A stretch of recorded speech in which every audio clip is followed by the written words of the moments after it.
Check out this vase. You would never think this vase was 4,500 years old, would you? Look at the condition of it. It is in such good condition. It has a motif on here. You can see it a little bit better if I use this photo. An inscription on the top. I'm going to translate this for you in a second.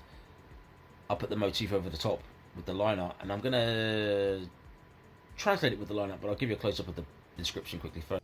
So here's the inscription. It's in such good condition. I could read it straight from here, but obviously I can't read the other side, so I'm going to use the line art to translate. So this is the line art. I'm going to use myself as a cursor, and I'm going to explain it in some detail.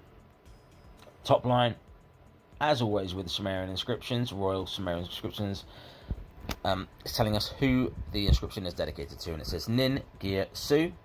This star-looking sign is the determinative for divine, not meant to be pronounced.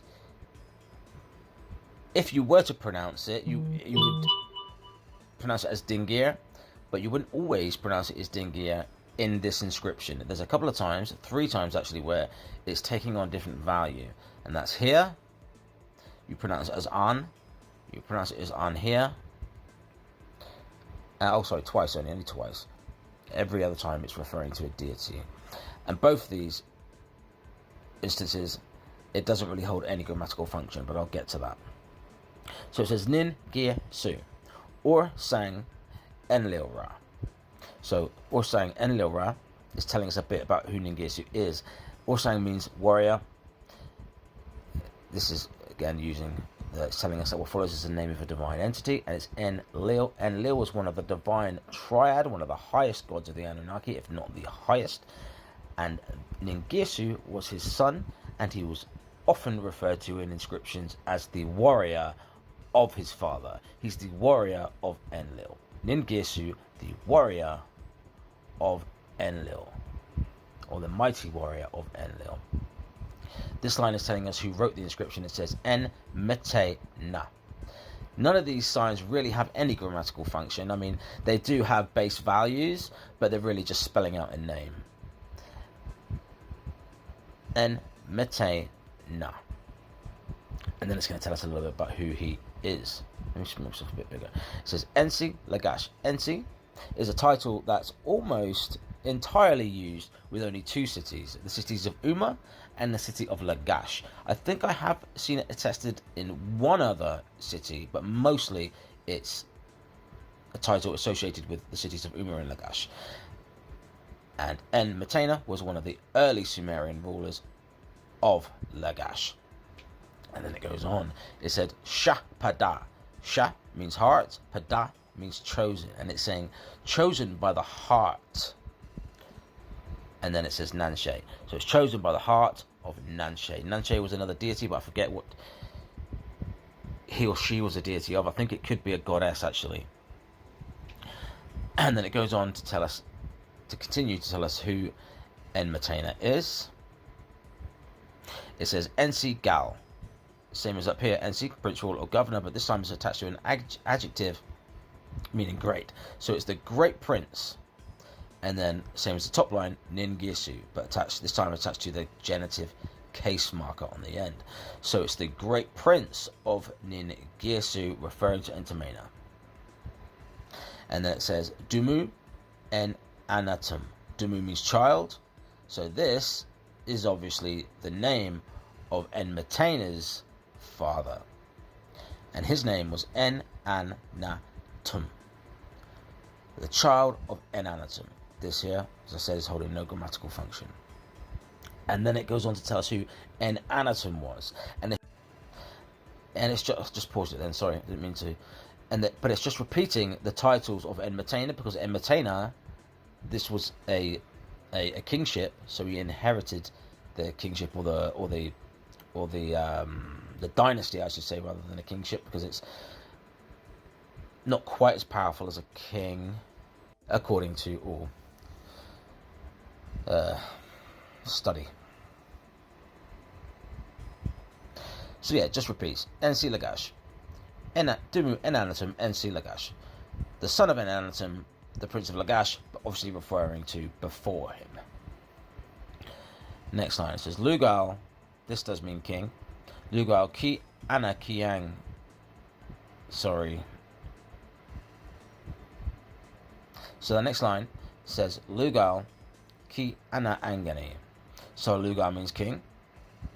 Ki and an are actually together here, but it's a compound verb. And when compound verbs are attached to any other grammar in a verbal chain, it will get split up and the grammar will go in between the left and the right head of the compound verb.